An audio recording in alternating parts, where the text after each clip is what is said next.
할렐루야.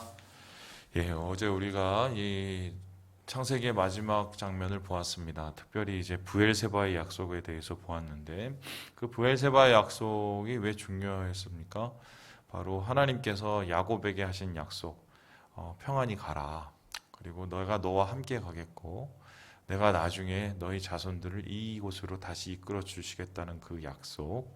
그래서 바로 그 약속 때문에 이스라엘 백성들이 다시 하나님의 약속을 붙잡고 가나안으로 오게 되는 동기가 되는 거죠. 그리고 나서 지금 70여 명의 이 야곱의 자손들이, 야곱의 가족들이 이제 요셉이 있는 이집트를 향해서 갑니다. 그래서 요셉이 그들을 맞이하고 또 그들에게 살 공간을 줘요. 그게 그 당시에 고센이라는 신도시였는데 그 땅에 있어서 그 접경지대에서 이제 야곱의 가족들이 정착을 하고 거기에서 당분간 이렇게 지내게 됩니다. 그런데 그 당분간 지내게 되는 게 몇 년이 지났느냐? 400년하고 30년이 넘게 지나요. 그러니까 430년이 지났는데 이것은 그냥 머물다 보니 그렇게 된 것이 아니라 이미 하나님께서 아브라함을 통해서 애굽 땅에서 400년을 있을 것이라고 분명히 말씀을 하셨어요. 그러니까 그 하나님의 계획 하에서 이스라엘 백성들이 애굽에 머물고 그 머무는 그 순간 동안 어떤 일이 일어납니까? 이스라엘 백성들이 숫자가 늘어나요. 그래서 들어갔을 때는 한 가족이었으나 나올 때는 한 민족이 돼서 나와버리죠. 그래서 특별히 고센 땅을 하나님께서 주신 이유는 그 땅이 접경지대에 있었고요. 그리고 그 땅에서 어떻게 해요? 아이들을 낳고 또 아이들과 함께 생활을 하고 터전을 일구기에 충분한 땅이었다. 그래서 하나님께서 그 야곱의 자손을 번성케 하기 위해서 애굽에 잠시 그들을 이제 이주시키는 그 이야기가 어제 우리가 함께 보았던 이야기입니다. 그 후에 이제 430년이 지났고요. 이 430년이 지난 후에 좀 정황들이 많이 바뀌게 되어요. 어떻게 많이 바뀌게 됐느냐? 1장에 봤더니 요셉을 알지 못하는 사람이 왕이 됐습니다. 그래서 새 왕이 일어났다라고 1장 8절에 나타나는데요. 이것은 어떤 의미냐면은 왕이 바뀌었다는 게 아니라 왕조가 바뀌어요. 그러니까 쉽게 설명하면은 고려 시대에서 조선 시대로 넘어간 거예요. 그런데 여러분 아시겠지만 고려 시대에서 조선 시대로 넘어갈 때 고려에서 잘 살던 사람이 조선에 가서 잘 살지는 않거든요. 고려 시대 때는 귀족과 뭐 이런 사람들이 잘 살았다면 그 당시에 신흥 사대부가 어떻게 해요? 나중에 조선의 이 정치적인 힘을 가져서 귀족들을 물리쳐버려요. 그래서 귀족은 내려앉고 신흥 사대부가 올라가고 이제 그 사람들이 소위 말해서 주류가 되죠. 마찬가지로 요셉이 총리로 있었고 힘이 있었던 그 왕조가 무너짐과 동시에 어떻게 해요? 다른 그 왕조가 세워지는데 이 역사를 살펴보면 이 다른 왕조가 그냥 이 정치적인 그 배경에 의해서 싸워서 올라온 왕조가 아니라 아예 외부로부터 온 지배 계급, 그러니까 외부로부터 온 적이 이집트를 다스린 것이 아닌가 이렇게 추정이 됩니다. 그래서 한마디로 지금 이집트가 새롭게 나라가 바뀐 다음에 어떤 일이 일어나냐? 예전에는 야곱과 함께 뭔가 애굽에서의 어느 정도의 신분과 지위가 인정이 되던 이 이스라엘 족속이 이제는 뭐예요? 완전히 하층민으로 이렇게 내려앉게 되는 거죠. 그러니까 순식간에 이 지위가 완전히 격하되고요. 거기에서 끝나는 것이 아니라 어떻게 됩니까? 이 새롭게 된 왕조들이 이 불어난 이 이스라엘 족속을 그냥 들 수가 없어서 얘네들을 어떻게 해요? 부려먹죠. 그러니까 소위 말해서 막노동을 시키고 또 착취를 하면서 소위 말해서 노예 백성처럼 이제 격하가 된 거예요. 그러니까 이런 상황 속에서 이제 비극이 이제 싹트기 시작하는데 그 비극이 뭡니까? 애들이 너무 많이 태어나니까 지금도 여러분 그 캄보디아 같은 데 가보면 정말 애들이 엄청 많아요. 우리나라는 그 집에서 하나 뭐 많이 나봤자 둘 낳잖아요. 근데 캄보디아는 가면 기본적으로 넷, 다섯, 막 여섯 이래. 옛날 우리나라가 그랬잖아요. 근데 얼마나 애들 또 눈이 또랑또랑한지요. 근데 그게 좀 미래가 있죠. 근데 여러분 생각을 해보세요. 제가 아주 쉽게 설명해 드릴게요. 우리는 애를 하나 둘 낳아갖고 자꾸 고령화가 되는데 우리나라에 예를 들어서 동남아에 계시는 분들이 이주를 와서 그분들이 막 애를 한 뭐 6씩, 10씩 낳는다고 생각을 해보세요. 근데 한 세대가 지나고 한 100년이 지나면 어떻게 돼요? 인구 구조가 이쪽이 훨씬 커져잖아요. 그럼 불안하지요? 그럼 어떻게 해요? 못 낳게 해야죠. 그래야 자기들이 기득권을 가지게 되니까. 그래서 이스라엘 백성들을 탄압을 합니다. 어떻게 탄압을 하느냐? 애를 낳는 족족 사내를 갖다가 다 죽여버리죠. 그러니 인구 조절을 시키고 그리고 사내가 없으니까 어떻게 힘을 잃죠. 그러니까 노예로 부려먹기 쉽고 뭐 그런 소위 말해서 인구 말살 정책을 이 이집트의 새로운 왕조가 이스라엘에게 이렇게 단행한 거예요. 이 상황 속에서 이 비극 속에서 한 아이가 태어났으니 그 아이가 모세라는 아이인데 재밌는 게요. 제가 이거 보다가 어제 한참 웃었어요. 우리 2절의 말씀을 같이 한번 읽어보겠습니다. 2절의 말씀입니다. 2절 시작. 그 여자가 임신하여 아들을 낳으니 그가 잘생긴 것을 보고 3달 동안 그를 숨겼으나 저는 예전에 이 말씀을 그냥 지나쳤어요. 근데 모세가 어땠다고요? 잘생겼대. 역시 지도자는 좀 잘생겨야 되나 보다.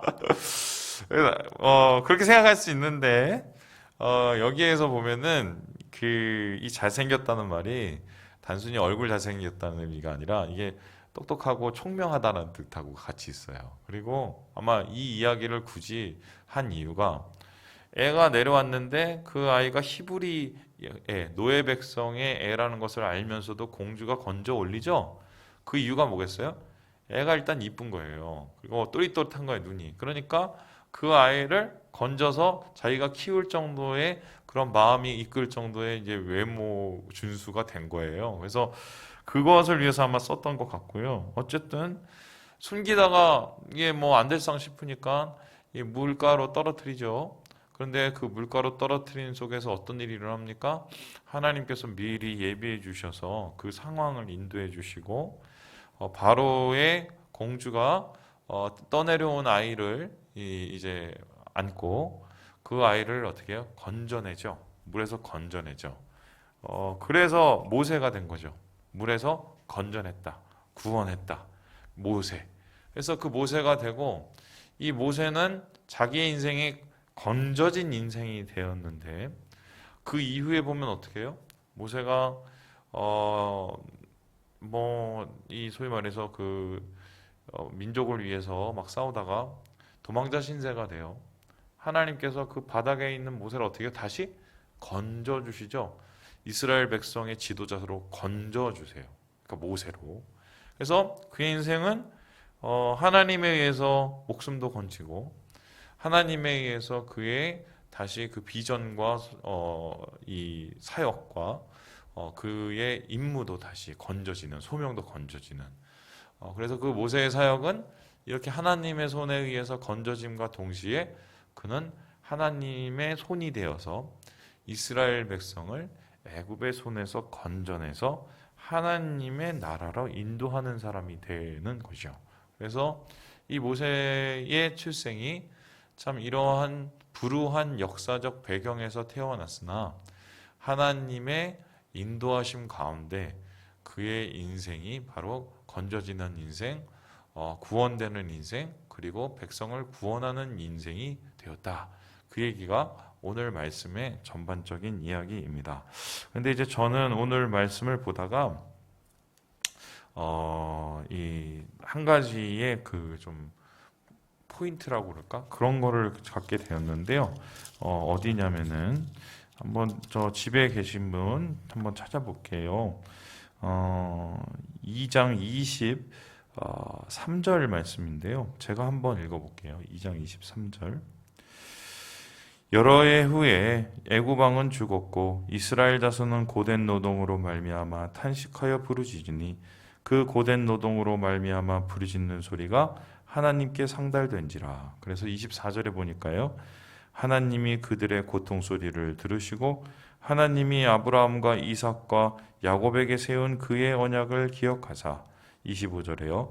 하나님이 이스라엘 자손을 돌보셨고 하나님이 그들을 기억하셨더라. 지금 보세요. 너무 괴롭히는 거예요. 너무 괴롭히니까 힘들죠. 야, 우리가 이런 백성은 아니었는데 힘들죠. 그러니까 어떻게 해요? 나중에는 이 사람들이 하나님을 찾아요. 하나님을 찾고 하나님 앞에 부르짖죠. 하나님께 구원해달라고 소리를 치죠. 그 소리를 하나님께서 들으셨어요. 그 도통 소리를 들으시고 하나님이 뭐를 생각하셨습니까? 예전에 야곱에게 하셨던 브엘세바의 그 약속, 여기에 돌아오게 하겠다. 아브라함에게 하셨던 이 땅을 주겠다는 그 약속을 하나님이 기억하셨어요. 기억하시고는 어떻게 해요? 이스라엘 백성을 실제적으로 돌보시고 그들을 어떻게 해요? 이끌어내시려고 준비를 해 가시는 거죠. 저는 이제 이런 말씀이 마음속에 깨달았는데 고통의 이유랄까? 고통의 이유? 우리가 꽃길만 원하잖아요. 그죠? 예수님 안에서 뭔가 예수 믿고 나서 말이죠. 막 돈도 잘 벌고 그리고 건강도 좋아지고 또 애새끼들도 좀 이렇게 속도 안 썩이고 막 꽃길을 원해요. 우리가 그래서 그것이 정말 이 복음, 예수 믿어서 복음이 되길 원해요. 그 마음은 아마 저도 있을 것이고 여러분도 있을 것이고 예수 믿기 원하시는 분들은 대부분 그 마음을 갖고 있을 거란 말이죠. 그런데도 불구하고 맨 처음엔 좀 잘 되는 것 같은데 예수를 믿을수록 좀 인생이 꼬이는 듯한 느낌이 들 때가 있어요. 심지어 어떤 분은 저한테 뭐라고 그랬냐면 그러시더라고요. 우리 교인 중에 이제 계신 분이 목사님 오시고 나서 제 인생이 꼬이기 시작했어요. 막 이렇게 얘기하신 분도 있어요. 제가 그렇게 능력이 있는 사람이에요. 그런 분이 있어요. 근데 진짜 제가 봐도 좀 그런 것 같아. 이제 답답하죠. 왜 하나님이 우리 인생을 꼬이게 만들고 고난 속으로 이렇게 자꾸 던지실까? 복을 주셔야지, 그죠? 왜 하나님이 굳이 우리를 이렇게 괴롭게 하시고 막 이렇게 하실까? 근데 아마 그러한 고민을 오늘 출애굽 2장에 나오는 이스라엘 백성들도 똑같이 했을 거예요. 야, 왜 이렇게 힘들게 하냐? 왜 이렇게 어렵게 하냐? 왜 잘 먹고 잘 살았는데 애도 많이 낳고 쑥쑥 낳고 농사도 잘 되고 잘 됐는데 뭐 왜 이렇게 우리를 힘들게 한 거야? 막 이러면서 맨 처음에 남 탓하다가 위에 놈들 탓하다가 그다음 옆에 사람 탓하다가 그 다음에 이제 하나님 탓하다가 나중에 저런 거 안 되니까 뭐 부르짖는 거죠. 근데 하나님께서 보니까 전체적인 보니까 모세의 인생도 일부러 꼬이게 만들었어요. 그죠? 이스라엘 백성도 일부러 꼬이게 만들었어요. 왜 그럴까? 왜 그럴까? 이게 여기만 보면 안 보여요. 그런데 아까 우리 앞에서 봤던 야곱의 이야기, 그렇죠? 브엘세바, 그리고 그 후에 이스라엘 백성의 출애굽, 그 후에 광야에서의 생활, 그리고 가나안으로의 정착. 그 모든 과정을 한번 살펴보면 제가 한번 질문을 해볼게요. 만일에 이 사람들이 힘들지 않고 어렵지 않았다면 애굽을 떠났을까요?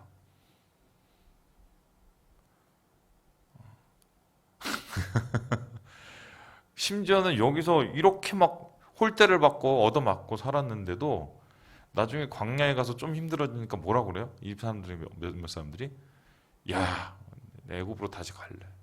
그렇게 얻어맞아 놓고 나 어떻게든 나 여기서 벗어나게 해줘. 그렇게 얘기를 해놓고는 광야에서 조금 힘들고 어려울 때마다 애굽 얘기를 한단 말이에요. 그럼 다시 말해서 애굽에서 먹고 살기 다 되고 애굽에서 아무 문제 없었으면 어떻게 됐느냐? 이스라엘 백성은 절대 가나안으로 안 가요. 그럼 어떻게 됩니까? 가나안으로 안 가면 그냥 거기서 먹고 자고 뭐 싸고 정착하고 잘 먹고 뭐 그럴 거예요. 그리고는 어떻게 됩니까? 민족 자체가 다 사라져 버렸을 거예요. 애굽에 동화되고 그냥 애굽 사람이 돼버리고 애굽의 신을 섬기고. 그런데 오히려 애굽 사람이 갈구기 시작하니까 어떻게 해요?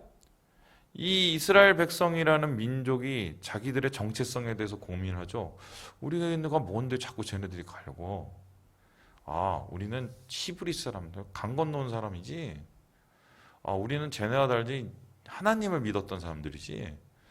우리는 쟤네와 달리 원래 가야 될 곳이 있는 사람들이지. 그런 생각을 하게 되죠. 그러면서 어떻게 해요? 그 고난을 통해서 하나님에 대한 생각이 생기고, 고난을 통해서 하나님의 약속에 대한 소망이 생기고, 고난을 통해서 하나님의 구원에 대한 갈망이 생기죠. 그러니까 고난이 유익인 것이, 이 고난이 결론적으로 이스라엘 백성을 만들어 간 거예요. 그 고난이 있었으니까 이스라엘 백성들이 애굽에서 떠났던 것이고, 고난이 있었으니까 영적인 가나안에 대한 소망이 생긴 것이고, 고난이 있으니까 사실 이스라엘 백성들이 결단을 하고 과거로부터 끊어내면서 새로운 하나님의 약속의 땅으로 나아갈 수 있었던 것입니다. 마찬가지로 우리의 삶 속에서 하나님이 왜 고난을 주실까? 그 고난을 통해서 하나님께서 우리를 인도해 가시는 거예요. 하나님의 약속과 하나님의 소망과 하나님의 비전과 또 하나님의 뜻하신 계획 가운데 우리를 이끄시기 위해서 고난을 만드시고요. 그리고 그 고난 속에서 결국 우리에게 무엇을 하나님이 깨닫게 하십니까? 하나님을 찾게 만들어요. 제일 중요한 게 하나님을. 그래서 모세도 만일에 뭐 쫓겨다니고 도망 다니지 않았으면 하나님 못 만났어요. 그죠? 그리고 이스라엘 백성도 그렇게 힘들고 어렵고 괴롭지 않았으면 하나님을 부르짖지 않았어요. 좀 더 올라가 볼까요? 야곱은 어때요? 야곱이 안 힘들고 잘 먹고 잘 살았으면 하나님 베델에서 못 만났어요.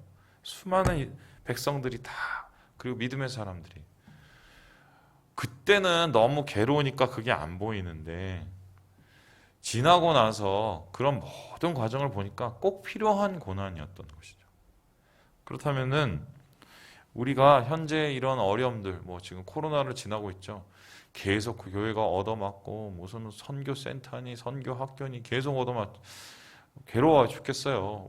뭐 진짜 어떨 때는 제가 승질이 확 나갖고, 아니 뭐 교회에서 어떻게 정수기에 물도 못 먹게 하는 나라가 어딨냐 막 이런 생각이 확 들면서 막 승질 나거든요. 근데 한편으로 생각해 보면 지금 우리가 잘 모르지만 이 과정이 분명히 우리에게, 한국교회에게 필요한 시간이기 때문에 하나님께서 이런 고난을 허락하신 것 같아요. 그래서 세상으로부터 교회를 분리시키기 위해서, 구분시키기 위해서, 세상으로부터 교회를 정결케 하시기 위해서, 그리고 세상의 소망이 아니라 진짜 하나님 나라의 소망을 교회가 품고 가게 하기 위해서 하나님께서 오늘의 이러한 고난을 허락하신 것이라고 저는 믿어요.